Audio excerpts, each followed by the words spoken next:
Assalamualaikum warahmatullahi wabarakatuh.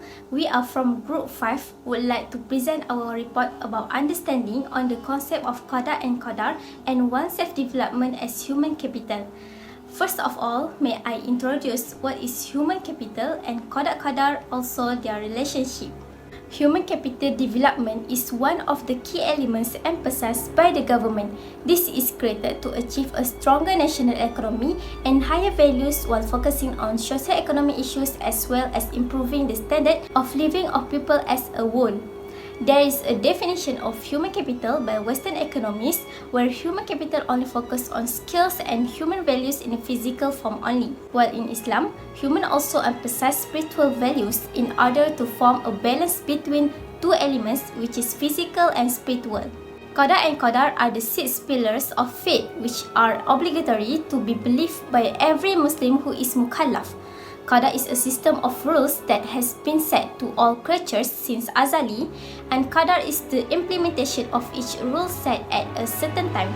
All these forms of trust and confidence are crucial to the development of human capital as they help to generate the human capital development expected by the community and government. However, there are some problems that often arise in human capital thinking and understanding of Qada and Qadar. If this issue is not handled well, then it will bring huge losses in developing the human capital that the state wants. All these issues and solutions will be discussed in the next headings. From Nu'man bin Bashir that the Prophet ﷺ said, prayer is one kind of worship. Imam Hafiz Ibn Hajar told that Imam Al-Taibi said, it is best to understand from the hadith of Nu'man bin Bashir above that praying shows an attitude of surrender and needing Allah. A Muslim who hopes and prays for everything with Allah is not useless but rather it is an act of worship which is rewarded by Allah. We are told to pray because of the great impact on what will happen. From Ibn Umar radiallahu anhu, the Prophet sallallahu alaihi wasallam said, meaning indeed prayer is beneficial for what has been revealed and what has not been revealed. You should pray, O servant of Allah. Narrated by Al-Tirmizi. We can witness from the previous hadith that prayer is the strongest weapon given by Allah subhanahu wa ta'ala to mu'min in facing Qada and Qadar. Next, we move to the point number 2. Qadar and Qadar do not reject the effort and hard work.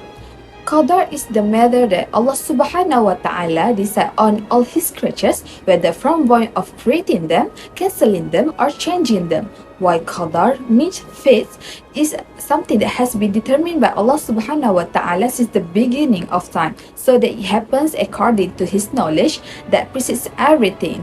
What we can say is destiny is related to the practice of the heart, while effort is related to physical practice. At this point, Islam disregards but rather encourages its people to make effort and hard work in obtaining something they desire before reliance to Allah. Once upon a time, a man came to meet Rasulullah sallallahu alaihi wasallam and wanted to leave his camel. The man asked Rasulullah, "Do I need to tie him, or is it enough to put reliance on Allah?" Rasulullah replied, "Tie it and rely on Allah." While on other hadith narrated by Umar al-Khattab, Rasulullah sallallahu alaihi wasallam said, if you all really put your trust in Allah, He will truly provide you with sustenance just as bird gets sustenance. The bird live in the morning hungry and return in evening full. After what we can learn from this hadith is, this show that tawakal cannot be done by abandoning efforts. Tawakal should come after doing various efforts that will lead to desired result. As Allah subhanahu wa ta'ala has determined all matters of eating, drinking, marriage and death. However, at the same time, Allah subhanahu wa ta'ala tells us to strive pursue what we want and condemns anyone who live in a state of resignation without making any effort. After a lot of effort that we did, then leave it to Allah. فَإِذَا عَزَّمْتَ فَتَوَكَّلْ عَلَى اللَّهِ. Next, we move to the point number 3, which is Qadar and Qadar are not excuses to be immoral. Those people will state that their faith is the reason why they did such a sinful act, whereas Allah subhanahu wa ta'ala already states in Al-Quran and Hadith that reward, sins, nice and bad things happening to people are dependent on their own acts. Those who give Qada and Qadar as excuses did not even know what Allah had said for them. They just give it as an excuse even though they can control their acts with determination. Allah Subhanahu wa Ta'ala stated in Surah Al-An'am verse 148 that bring meaning, people do not know their faith and that is why they need to try have a faith in Allah and try to follow His guidance and orders.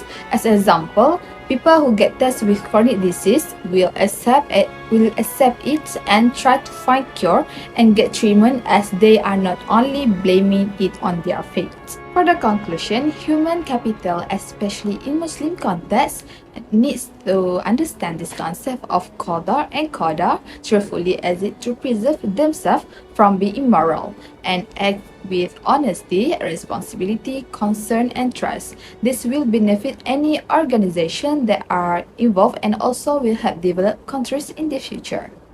Next, guidance and astray is based on the choices of humans.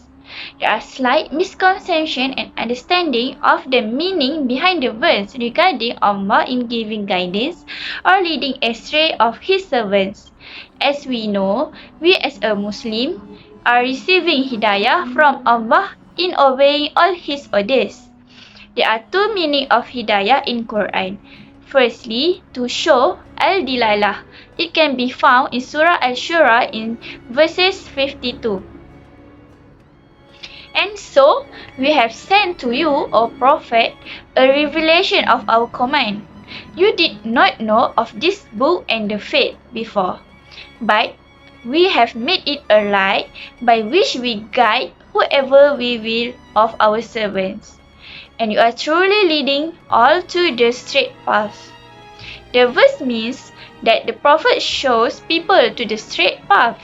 It depends on us whether to follow it or want to disobey it, because there are people who prefer to choose the wrong path rather than follow the instruction given.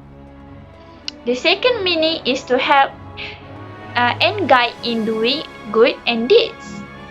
Based on the Surah Al-Qasas, you surely cannot guide whoever you like, O Prophet, but it is Allah who guides whoever He wills, and He knows best who are fit to be guided. Surah Qasas. This means that the Prophet is not being able to help someone to get guidance if he himself does not want the guidance. The guidance of Allah only will be received to the one who strengthen their determination and complete their will to be the truth. As conclusion, if we believe in Qada and Qadar, it would lead us to experience Allah's love and bliss in a variety of circumstances. We must believe that what is written for us in Lauh Mahfuz is the right thing for us, and we must always obey and trying to be the best Muslim so that we can achieve our ultimate goal which is to enter the Jannah.